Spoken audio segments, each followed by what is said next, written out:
I wanted to write this article about how I used to kind of despise Trump and how I ended up just seeing him for who he is, being just a flawed individual. And part of that had to do with the good people on both sides lied that was perpetuated by the media. For many years, I was a Democrat. I was someone who would watch the mainstream news and felt like I was being informed. But then I became curious about Donald Trump as I was talking to more and more people about him. And that's when I came across the good people on both sides accusation as being an actual lie or misrepresentation of what he stated. And when I watched in full context, where he was basically putting down the neo-Nazis and the white supremacists who showed up with tiki torches, I realized that the media purposefully misframed what he was stating. And he was actually relatively clear as far as who he was talking about was good. The people who were protesting for and against the statue being up of Robert E. Lee. And he was even more specific as far as the people who weren't violent,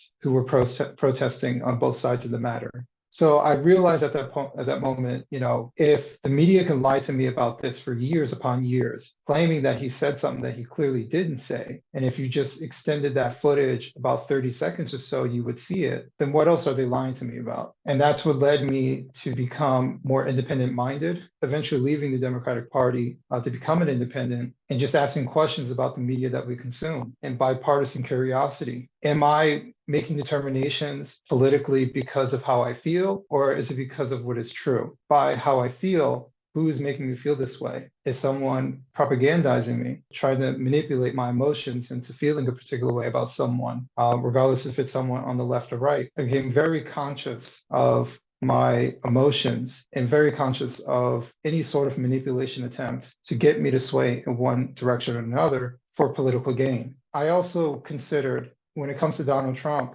if he is evil, then why lie about him? Because someone who's truly evil, you just tell the truth about them. The truth says everything. So is he really that evil? Is he someone that you can disagree with? I have disagreements about him. Is he someone that you have to love? You don't have to love him in order to vote for him. Is he someone that's flawed? Absolutely, he is flawed. But is he evil? Is he the next Hitler? Is he someone who's going to bring the end to democracy as we know it? That's categorically false.